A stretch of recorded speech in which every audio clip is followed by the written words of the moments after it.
fait la réunion. Nous, Olivier Bassan, Jean-Louis Rabou, Éric Michel. Standard avec vous, Alex. Bienvenue pour ce jeudi. Bonjour. Bonjour messieurs. Bonjour, Alex. Bonjour Alex. Je vous appelle parce qu'hier, il y a un certain Jean-Michel. Alex. Ah, vous me la faites à chaque fois, celle-ci. Oui, mais elle me plaît. Bon, On appelle l'humour répétitif. Du coup, je commence par une parenthèse dont je voulais pas vous parler. C'est que Le Figaro, maintenant, vous parle des GOPÉ, les grandes orientations de politique économique. C'est sorti hier. On cite clairement la loi El Khomri comme étant une loi européenne. Bon, c'était pas mon objet. Je voulais vous revenir sur ce que vous avez dit hier. Là, il y a un certain Jean-Michel qui vous a appelé pour vous parler de Bukovski, qui est un intellectuel russe qui explique à quel point notre Union européenne est comparable à l'ex-URSS. C'est un de vos collègues ?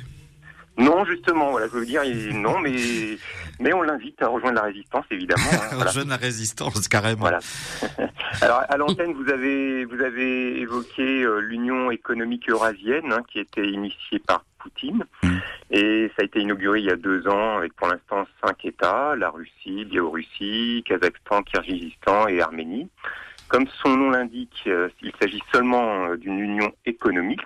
Donc il y a un marché économique de 170 millions de personnes et contrairement à ce que M. Rabou soupçonne, il s'agit d'une union dans laquelle chaque État membre conserve sa souveraineté. Il n'est prévu ni adoption d'une monnaie commune, ni création d'institutions communes. Donc rien à voir avec l'ex-URSS. Et quant à vous, Monsieur Bassan, vous avez rappelé votre foi profonde dans la parole et l'action des pères fondateurs, et notamment de Jean Monnet. Et alors là, au risque d'égratigner vos convictions, il faut que je vous dise 2 mots sur Jean Monnet. La semaine dernière, pour la fête de l'Europe, vous vous rappelez, je vous parlais d'informations américaines déclassifiées depuis 2000, et je rappelais que Robert Schuman était un agent de la CIA, que ça a été assez confidentiel en France parce que c'est sorti seulement dans la revue Historia. Et donc, je pense que depuis, vous n'êtes pas allé lire ce numéro de mars 2003 de la revue Historia. Si, qui vous dit que je n'en suis pas un aussi. Bon, si vous étiez allé lire, vous auriez vu que il y est très largement question de Jean Monnet, beaucoup plus que de Robert Schuman. Oui. Robert Schuman, agent de la CIA, mais alors Jean Monnet aussi et encore plus. Et ça explique pourquoi, dans sa carrière, il a tellement fait la promotion d'une Europe fédérale sur le modèle des États-Unis. Alors, si vous avez du mal à me croire et que vous n'avez pas le temps d'aller vérifier par vous-même dans la revue Historia, vous ferez, j'espère, plus confiance à Marie-France Garot, par exemple, qui a rappelé tout ça dans une très belle intervention dans l'émission Ce soir ou jamais.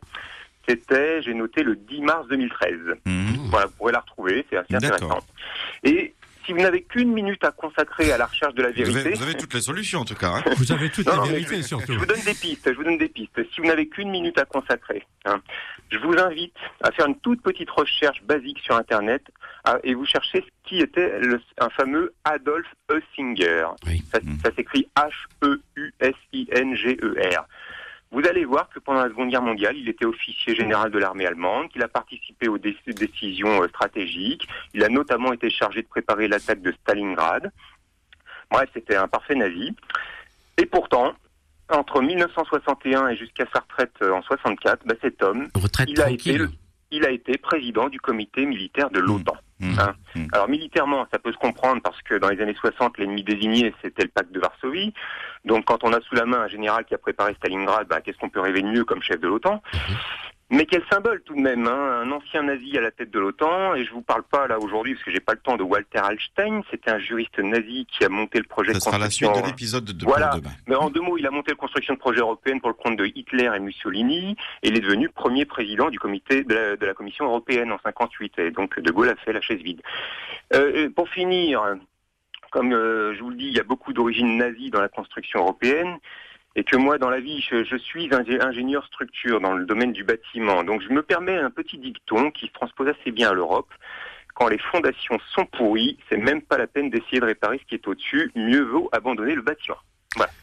C'est parfait. Merci d'avoir conclu cet épisode sur l'Europe aujourd'hui. Passez une excellente journée. À bientôt, Alex. Merci à vous. À bientôt. Enfin, concernant Alex, il a raison. Je suis un Européen pessimiste actif, pas optimiste. Je rappelais les pères fondateurs très rapidement. J'ai bien aimé l'allusion qu'il fait à MFG et PJ, Marie-France Garot et Pierre Juillet, pour lesquels j'ai beaucoup d'admiration. J'ai connu un peu, et surtout Pierre. Mais la réalité aujourd'hui, c'est que on ne veut pas d'Europe fédérale, évidemment, et ça ne produit et ça ne sert à rien. Mais il faut pas pour autant jeter le bébé avec l'eau du bain. On a besoin d'une Europe unie des États, et prendre des décisions à 28, c'est compliqué. Je pense qu'il faut 6 ou 8 pays principaux qui prennent des directions. Ceux de la zone euro, ça serait bien, avec une harmonisation des politiques de défense, une harmonisation fiscale, une harmonisation dans le droit et dans le coût du travail. Ça serait pas mal du tout. Je pense qu'on pourrait commencer par ça, mais je crois foncièrement en cette Europe-là, pas à l'Europe actuelle, en l'Europe actuelle évidemment. Alex, lui, nous parle de Jean Monnet et de Robert Schuman qui auraient été des membres de la CIA. Alors pourquoi pas, mais je pense qu'on trouve certainement des versions qui disent l'inverse.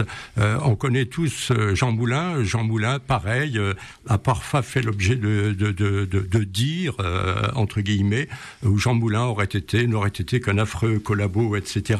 Alors moi, je préfère les faits. Les faits, c'est que, par exemple, nous avons eu sous Raymond Barre, un ministre de l'économie qui était un ancien nazi, et le général de Gaulle avait pour préfet de police à Paris un ancien préfet de Bordeaux qui a déporté des centaines, voire des milliers de juifs vers les camps de concentration. Ça, c'est la réalité. Le reste, je vous dis, c'est comme Jean Moulin. Moi, je pense que Jean Moulin est un grand homme, mais pour certains qui ont aussi fait des thèses, Jean Moulin n'était qu'un collabo. Voilà, chacun se fait son opinion. La vérité n'est jamais toute noire, jamais toute blanche. Olivier Bassan, Jean-Louis Raboud, Éric Michel, on refait la réunion. RTL. Toujours avec vous.